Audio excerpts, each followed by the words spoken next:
Hello! Oh my God, I'm so glad that this worked. Sorry for the technical difficulties, the link, all that good stuff. Mayor Breed, welcome, welcome, welcome, and welcome everyone who's tuning in right now to Manny's Super Civic Cyber Conversations, where we are civic programming to you, the public, in this time of need. Also, real quick, just want to let everyone know that this program that we're about to happen is going to be aired on KALW 91.7, which is San Francisco's first and oldest public radio station, tomorrow at 5 o'clock, right in between All Things Considered and the New York Times Daily. Hey, we're going to be in between those two programs, so look out for that. Mayor Breed, hi. Hello. Happy Passover. Happy Passover. How's it going? Good, and my mother's going to get me a little seder in a box, and I'm going to have a Passover by myself in my apartment. Or you could do a Passover on Zoom and ask others to join you. I think I'm going to do that too, actually. But happy early Passover to you. Thank you so much for doing this, and thank you for the time. I know you're super busy and you're doing so much right now, so I really appreciate you having this conversation with Manny's and the community and all those great people. Let's just get right into it, okay? All right. Okay, so my first question for you, Mayor Breed, is I want to know how our mayor's doing. I want to know how you're doing. I want to know how you're personally dealing with all of this, and I also want to ask you about that amazing hair video. Okay. It's challenging. I mean, I'm working every day, but it's still difficult not to hang out with my friends and people that I want to hang out with.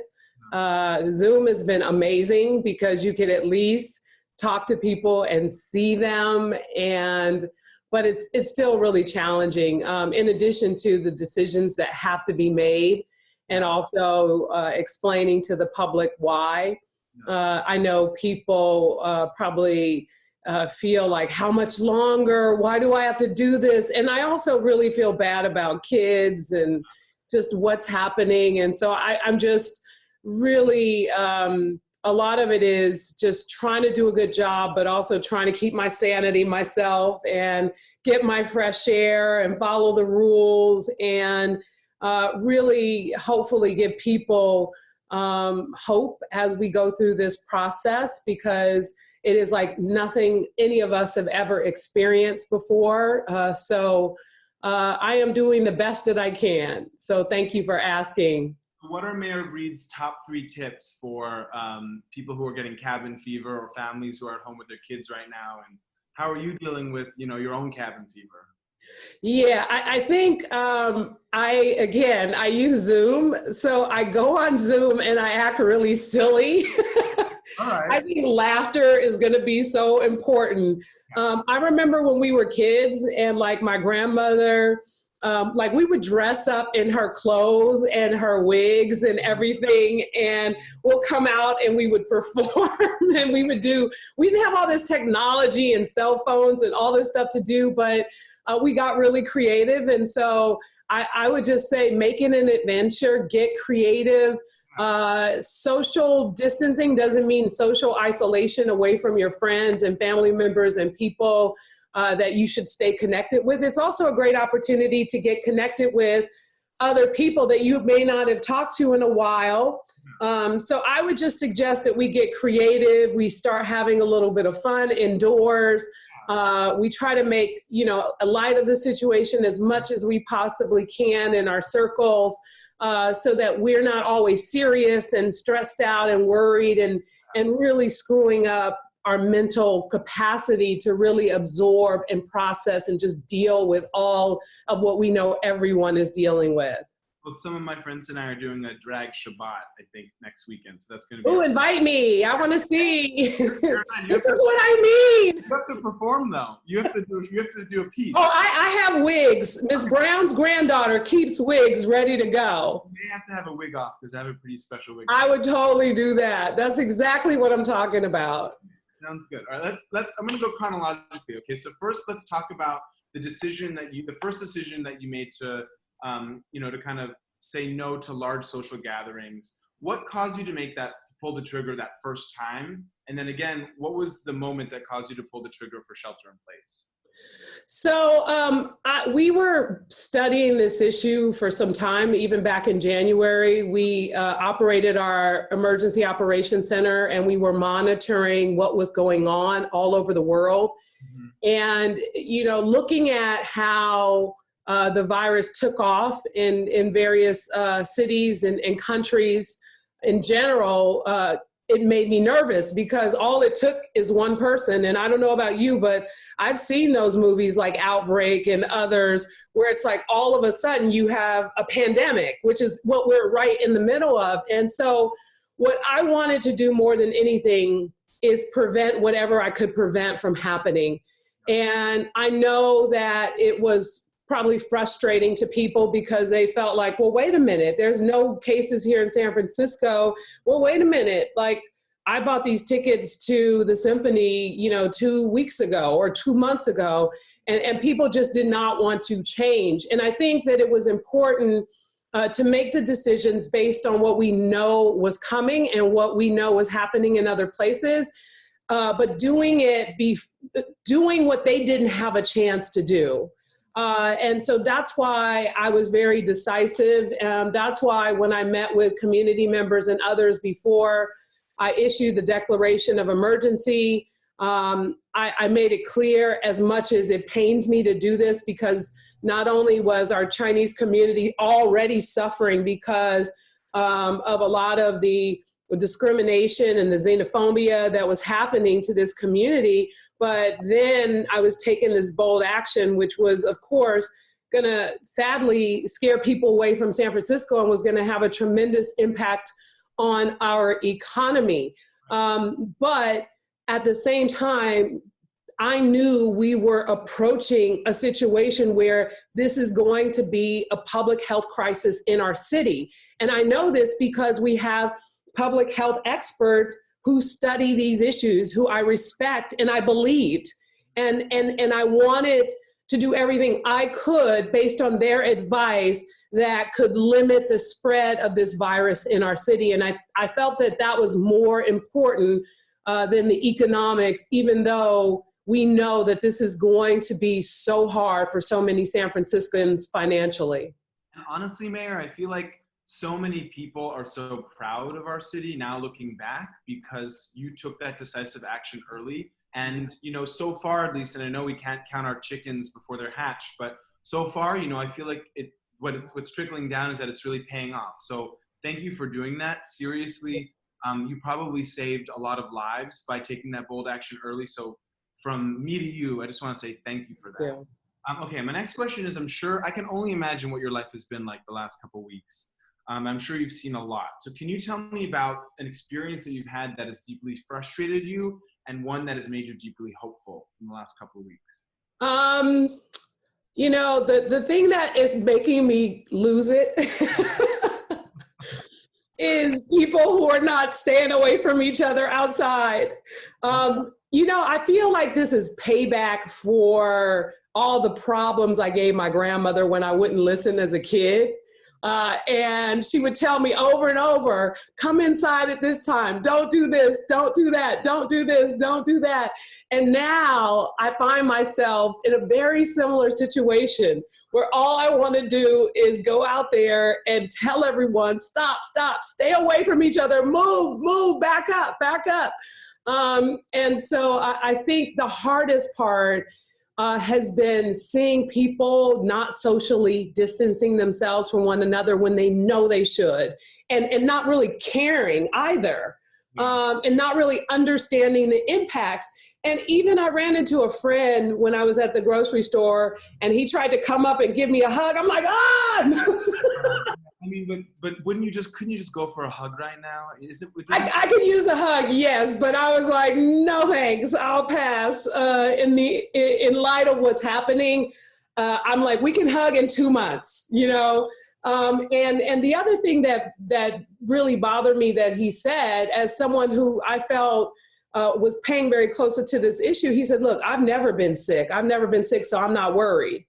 And I said, well, what about your girlfriend who you're here with? What about other family members? What about your dad? You may not, you may be a carrier. You may not even think you're sick and you could actually infect other people. So he said, I didn't think of it that way. And so I think part of what's been, like I said, difficult is, and I understand because I didn't get it at first either. And it had to be broken down to me. So I think what I realize is I have to exhibit a little bit more patience with people and trying to explain to them why this is important.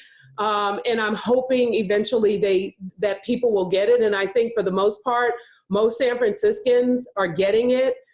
You remember what happened 2 weekends ago with the parks? Yes. And everyone was packed and the weather was nice and they were at the beach and the hiking trails and hanging out as if nothing's wrong and this is a vacation. And when I reiterated how important it was not to do that, otherwise we're going to really shut it down, even more so than we already have, people really backed off. And I appreciate that. I think once you explain to people the significance and you're patient with people, but we're getting to the point where my patience, just like I know my grandmother's patience has ran out with me on numerous occasions, my patience is starting to run out with some people. Please don't close the parks, though. Please, we'll behave. I don't want to. I'm trying. I can't go to the park. I need the park. Help me help you. Okay. Help me help you. I will do that. Stay away from everybody at the parks. Okay, you're here first, folks. All right, let's talk about small businesses. Obviously, it's something I care a lot about. I'm a small business owner. I'm on the Small Business Commission. How are we going to make sure that our small businesses reopen after this? Given the fact that so many of us, a lot of our small businesses were already just barely skating by. I know you announced a new small business fund today or something. Can you tell us about that? And I know you care about small businesses. I know you care a lot about it. Well, the fact is, the sad reality is, Manny, just as well as I, the city has too much bureaucracy for small businesses in the first place. There are too many fees. We ask a lot. Even before this happened, we have asked way too much from our small businesses. And part of what I wanted to do was completely reform some of our systems and cut down on some fees. We've been able to do that, not as far as I'd like to go, but in light of what's happening now, we've had to, shift our focus. One of the first things that we did was to delay the payment of business tax until February of 2021. We also delayed fees, those stupid fees that businesses should not be paying for tables. On the day you said that, I got $1,000 fee from the city, and I was like, this is like real talk. I don't have to pay this right now. So it was super helpful. Well, we delayed that for 3 months, and I'm going to push it off even more because I think those fees are ridiculous that small businesses have to pay for a table or a chair, or you're already paying taxes to the city. You're already paying rent and utilities, and you're paying for your employees. And we want to basically nickel and dime you every step of the way. So that makes me crazy. Anyway, so we're going to delay those fees even more. We immediately launched this fund, as you know, for $1 million for $10,000 grants, and that was gone almost instantly. So part of the announcement today was to not only add another $1 million to that fund for some more grants, but we have launched a fund that is with, I think it's $8 million. We're probably going to add more to it.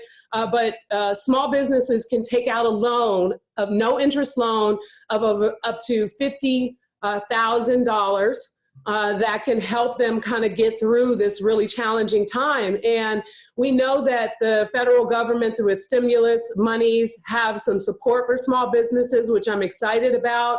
I'm hoping the combination between what we're doing here locally and what's coming from the federal government will be helpful to help small businesses get kind of over this hump, especially people who do hair, the people who are barbers, the nails and the masseuse, the people who, it's just, we know that they are struggling now. And so we are trying, and then the way that our loan works, we'll make it easy for repayment and we won't charge any interest. We're not trying to gouge small businesses. We want them to basically rest at night, being able to cover their bills for their business, and if possible, their employees, because we know how hard it is. There's definitely more that we're going to need to do to support small businesses because this is going to be a very, very tough time for all of us. For all of us. Well, first of all, just thank you for doing all that, and I know you think a lot about our small businesses because they're so much of what we love about San Francisco. So I yes, about us. All right, let's talk about our unhoused folks. Oh, can I go back to one more thing about small businesses? Yes. So there's the commercial eviction moratorium. So if your landlord hands you a eviction notice, please contact us immediately. We are not enforcing, the sheriff has made it clear, we are not enforcing evictions. And so we want to make sure that people have time and an extension to pay their rent. And I want to say to small businesses, if you're looking for help, if you have questions or concerns, you're just uncertain, go to oewd.org and look on their website. It's a great guide, or reach out to 311. And I'll be interviewing Director Torres, who runs OEWD, next week as well. Great.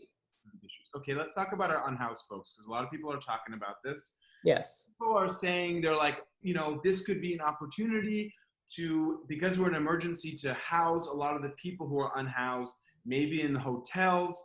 And, people are talking about this a lot. And I wanted to ask you, is this possible? And how is the city thinking about it? And also, what are the realities on the ground? Like, what can be? Yeah, and I will tell you that the first thing I thought when this happened is, wow, we're going to be able to get everyone into a hotel room like yesterday. I mean, that was the first thing that went into my head.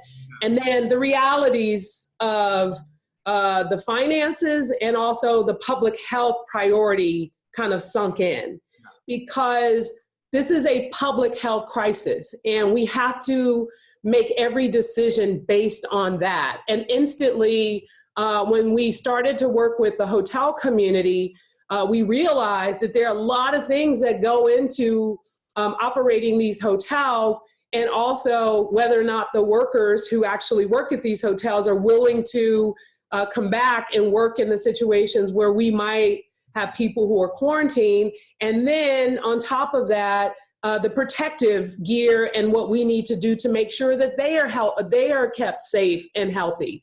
The good news is the hotel community has been cooperating with us, and we are working with them, and we have acquired a number of hotel rooms all over the city for various priority levels. Specifically, what we've had to do first and foremost in our congregate settings that we as a city are responsible for, some of the SROs, some of the shelters, we have to thin those out a little bit to maintain social distancing. If there's not enough room in the shelters to do that, we have to move people into a hotel room, which is something we've been doing.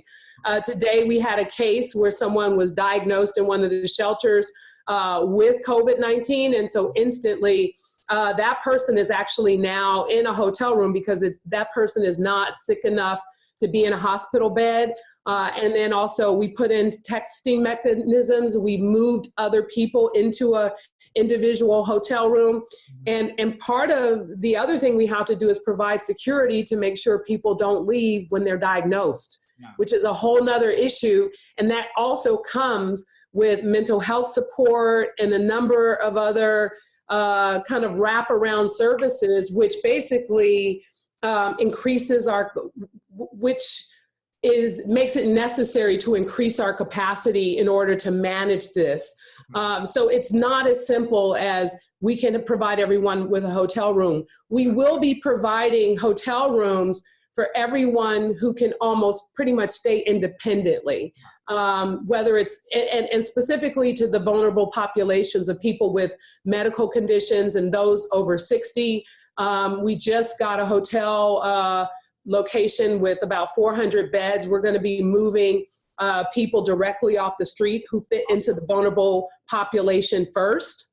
And we also are, Moscone West is another location where we're going to be moving people who don't exhibit any symptoms to Moscone and pushing, like we have a setup for social distancing.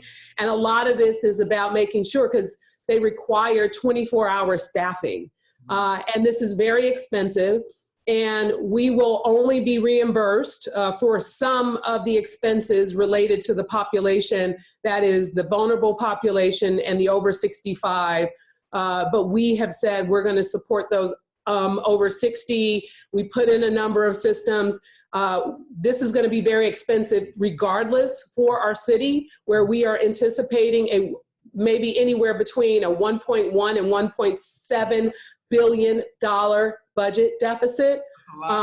It's a lot, but we are doing everything we can to try and focus on the most vulnerable, to try and focus on our congregate living situations, to make sure that the people who are working on the front lines in hospitals and working with the public in our public safety arena, that they have access to hotel rooms, because they don't want to necessarily go home, and there are concerns there, especially with our limitations around testing.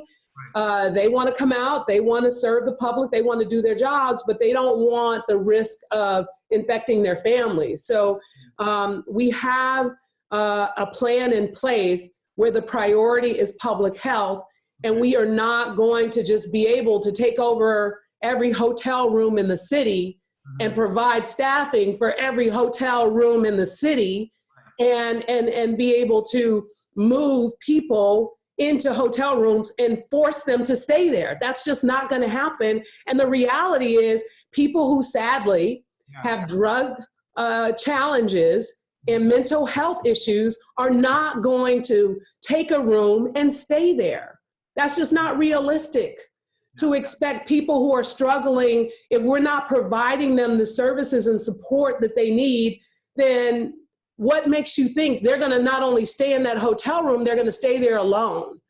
The fact is, this is a public health crisis. We need to do everything we can to protect them and other vulnerable populations, and we need to be strategic about how we provide that support, and we need to be realistic about what that means. And so that's exactly what we're doing. Okay. I want to talk to you about May 3rd. I'm so excited for May 3rd. If I had a rip out calendar, I know you're probably going to say, don't get too excited. Don't get excited, please. If I had one of those pull calendars, I would be pulling it. What do you and Dr. Colfax need to see in order to end shelter in place? Well, it's really not necessarily me. It's what is our Department of Public Health, Dr. Colfax, our county health officer, along with, this is a collaboration. We collaborate with the other county health officers. They do all the data, number crunching, and they have the discussions to see where things are going. I will tell you that they're not going to want to let up, even if the numbers seem to be declining, because as soon as you're going this way and all of a sudden you flatten the curve and you're kind of going down, and then all of a sudden everyone's like, oh, we can go back outside and play and fun, and then boom, you go right back up there again. Right. So I think they are going to be looking at the data, and they're going to be making a recommendation based on the data, because we don't want to go backwards. I will tell you, I'm not getting excited about May 3rd. I think you need to prepare for a longer haul, because this is gonna, I think it'll probably peak based on some of the information we have, probably sometime in April, mid-April. We're in April now, right? Yeah. Whew, I don't even know the dates. No, it's been 2 weeks, but it feels like it's been so much longer than 2 weeks. I'm getting my God, yes. I think that's the hardest thing, Mayor, honestly. It's like, I feel like San Franciscans are strong and we're resilient and we work together some of the time, but it's the not knowing when the end date is going to be. It's like mentally preparing yourself for a certain period. Yes. Also knowing in the back of your head that might have to change. So, I mean, at least for me personally, that's the hardest part, and I'm sure that's hard for you as well. It is, because I get the calls, I get the emails, it's like, Mayor, when can I get rid of my kids? I want to go to a gay bar so badly. Oh my God. Okay. I so wish, I hope I'm the first one that is able to tell everyone we can go back outside. I am looking forward to that day. I want to go to Del Rio. I want to dance in the sun with a paloma in my hand so badly right now. Yes, Okay. and yes. I have so many questions for you. Here's the thing. The world is moving so fast. And when you think about it, I mean, I feel like I was just 20 yesterday. Mm-hmm. And when I look back on my life and I'm like, how did we get here? Where did the time go? I feel like this also gives you a moment to pause and to just reflect and to just sit down for a minute and to and to just really appreciate life, appreciate, how, I mean, this has even been better for the environment. It's also been somewhat good for families. This is probably more time that anyone has spent with their kids or their significant other or what have you in a long time. It also is a time to just sit back and appreciate the fact that if you are able to stay at home, that you even have a home, that you have friends who are checking on you or who would go grocery shopping for you. So it's a good time to just reflect and to just slow it down a little bit as we go through this. And I think that all of us, we're going to come out stronger, but we're also going to come out with just a different appreciation about life as a result of this experience. I want to talk to you about leadership, Mayor, because I sat in your inauguration and you gave that, beautiful speech, and you just, were reelected for your first full term. And I wanted to ask you, you've been very courageous and you've shouldered so much as a person, right? You physically represent our city and the almost 1 million people that live here. And I wanted to ask you, what is a leadership lesson that you've learned or are learning in the last couple of weeks throughout this process, through leading us in this time? I will say that you can't make everybody happy, and you got to be okay with that. Mm-hmm. I think that at the end of the day, I really like the way that I grew up in this city. I really never expected to be in a position like this. It is absolutely incredible. And I'm honored and I'm really humbled by this experience that the people of San Francisco have afforded me with. And it means a lot that I'm here. Yeah. And part of that means that you have to do what you think is right based on how you feel inside. Mm-hmm. And I know that sometimes people want me to do what's best politically for whatever next position they think I'm supposed to run for. Yeah. And I'm not going to live my life in fear of losing this job. I'm not going to live my life in a way that forces me to do things that make me uncomfortable. I need to feel right about it. And I think that's the hardest thing sometimes in politics because, we are leaders and people are looking to us to make decisions. Yeah. And I want people to know who I am. This is who I am. Yeah. Love me or hate me, it's who I am. And it's like, you're never going to, no matter who is in charge, there are always going to be people who don't agree with you, who don't like you, and you got to be okay with that. Okay. And that's what it takes to be a strong leader and to be focused and determined and to get the job done. God, we're lucky to have you.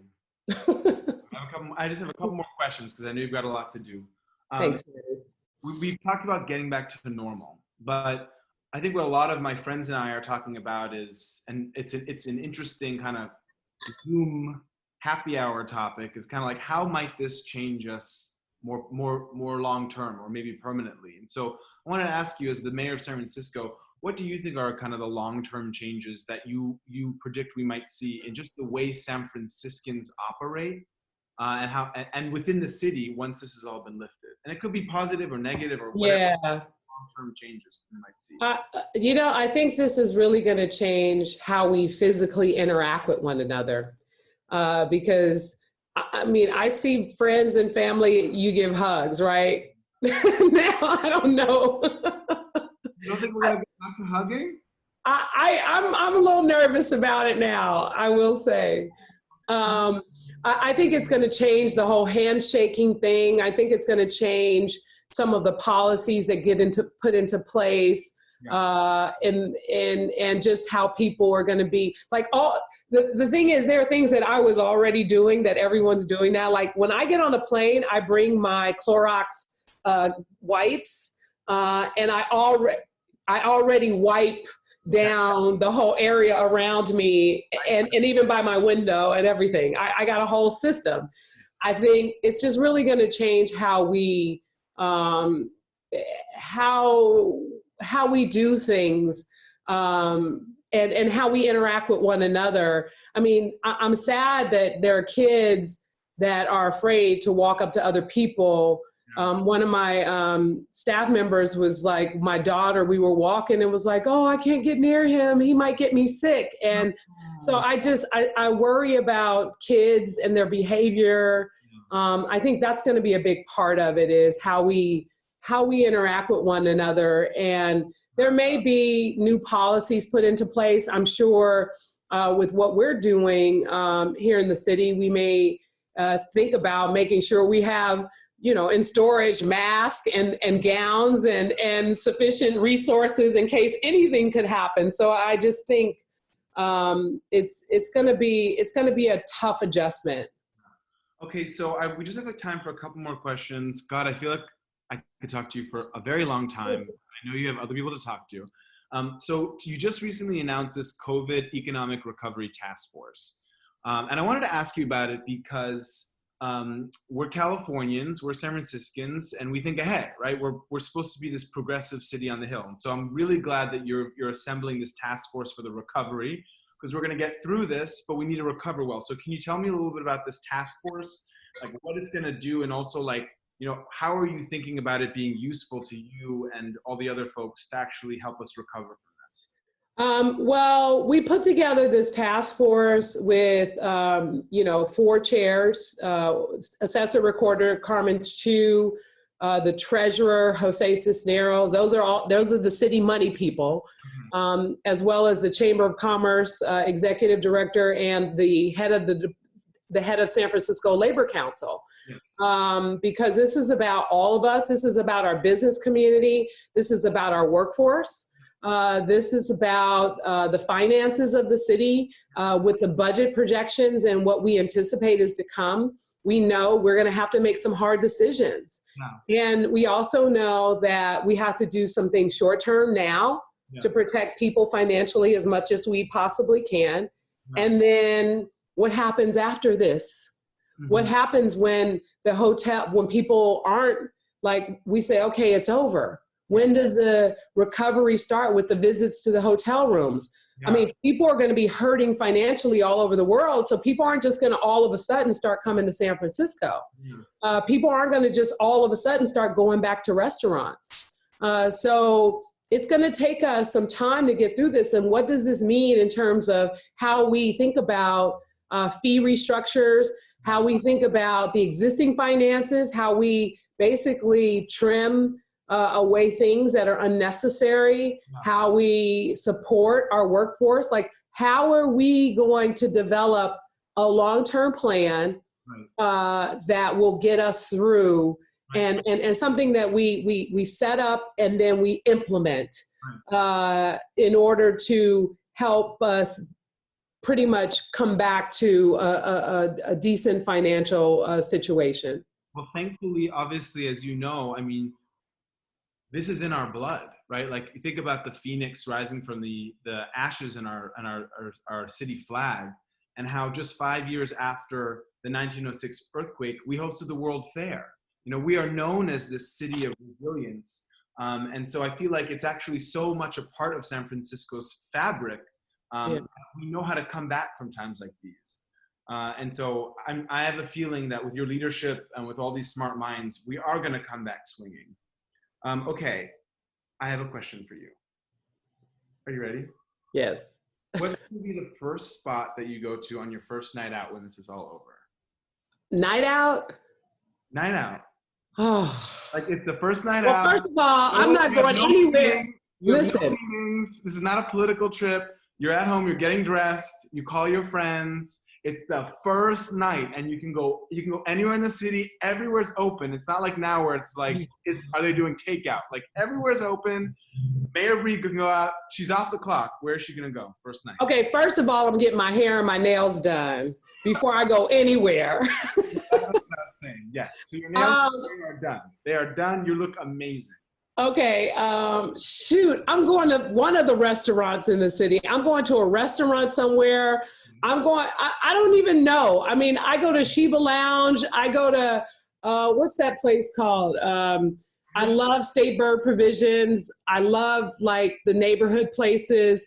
So I'd probably maybe go someplace in the neighborhood, like Sheba Lounge, because they play live music every night. Yes. I would probably go there and dance and eat my Ethiopian food and have a good time. And that'll probably be one of my first stops. That is so. There's this thing called radical imagination that we've talked a lot about, and with the other interviews, just like imagining the future and how positive it will be, and that's been something that's gotten me through a lot of this. And the first interview we did was with Heklina, the drag queen, and she talked about after the AIDS epidemic, there actually was this renaissance in the gay community where people came together in new and exciting ways. And so I'm trying to think about the moment past when this is all over, and yeah, maybe I'll be at the Sheba Lounge with you dancing. Oh my goodness, I it's almost like I don't even. I'm losing it right now. I'm ready to go right now. I'm gonna pretend I'm there now. Beautiful. My last question for you, Mayor Breed, is: are we going to be okay? We're going to be okay, and I just want to say that we have been through very challenging times in our history. I remember when I was in high school during the 1989 earthquake, and there was a lot of folks who were hysterical. And I remember one of my friends was like, oh my God, because this is before all the technology, like you get to find out stuff right away now. Yeah. So it was like, they were like, oh my God, the Bay Bridge fell. Oh my God, this is underwater. And this is, people were saying all kinds of things. So the moments after were, people were panicking. And people were looting. There was a lot going on. And as time went on, we started to rebuild.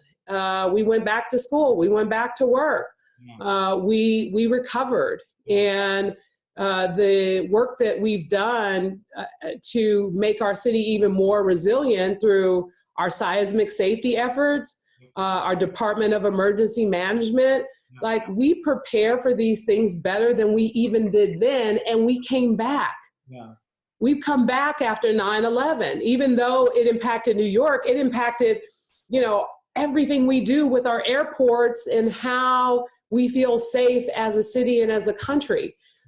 We have come back from some very challenging circumstances. I lived in and grew up in the neighborhood I live in now, born and raised, where violence was a regular occurrence, where there was not a lot of hope that we'd ever get through this. And, most people who didn't grow up here, they don't even know that even existed and how bad it was in the Western Addition. And we basically got through it. We got through it. And it doesn't mean that we don't forget. We'll never forget this. We'll never forget the challenges we face. We'll look back and talk about what happened in San Francisco during the coronavirus, and kids will be adults talking about their experiences during this situation. We will get through this. It's going to make us a stronger and even more resilient city. And what it's also going to require is the very best in all of us. I mean, I got a note from a neighbor that says, I'm your block captain. Here's my email. Here's my phone number. If you need groceries, you need something from the pharmacy, you need somebody to talk to, here's my information. That's the very best of San Francisco. And I hear people tell stories about, oh, I met my neighbors. I've been here for 10 years. I didn't even know my neighbors. So the conversations that are happening and the connections that are being made, we have to stay focused. We have to stay positive. We have to stay determined. We have to put that positive energy out into the universe if we are going to make it through this thing together. Because that is so critical to the success of our city. Yes, it sucks to be in the house all day. Yes, it sucks to have to deal with your kids and tell them no 2,000 times. Yes, it sucks not to just be able to go and sit in a restaurant. We know, but guess what? It's gonna get better. It's gonna get better. And you know what? We're all gonna appreciate those experiences more than we ever have before. So I say we'll get through it, we'll be stronger, we'll be better, because that's what happens in San Francisco. We're made for this. Yes, that's right. I heard you. Yeah. Thank you very much, Mayor Breed. One quick thing for those of you that tuned in, I'm going to do a little graphic here. If you are interested in supporting my small business, you can go to joinit.org/o/Manny's and become a sponsor of Manny's. It's joinit.org/o/Manny's. It's over there. We're shut down right now as well, and so we could really use your support. Mayor Breed, I want to send you strength. I want to send you love. I want to send you, on behalf of the whole Manny's community in the city, clear guidance and clarity and understanding for the decisions that you have to make on behalf of all of us. And I want to thank you and your staff for your time today. I really, really appreciate it. I know the folks who tuned in also did. And then finally, I want to thank Sam, our operator, and Jupiter and Ram from our team as well. You can tag us at Welcome to Manny's, and you can tag the mayor at London Breed, right? Sure. Sure. London Breed. At Welcome to Manny's. And then I'm going to go back to my kitchen right now. Mayor Breed, thank you so much. Thank you, Manny. Yeah. And I love what you're doing. Keep it up. Thanks for not only bringing people together, but what you're doing to support your workforce of people who have had challenges in their lives and giving them a chance. That means a lot. And we're here for you to do what we can. Make sure they apply for unemployment benefits because that's now available to more people than ever before, and we'll get through this. Thank you very much, Mayor Breed. Have a good rest of your day. Thank you, Manny. Take care. Bye.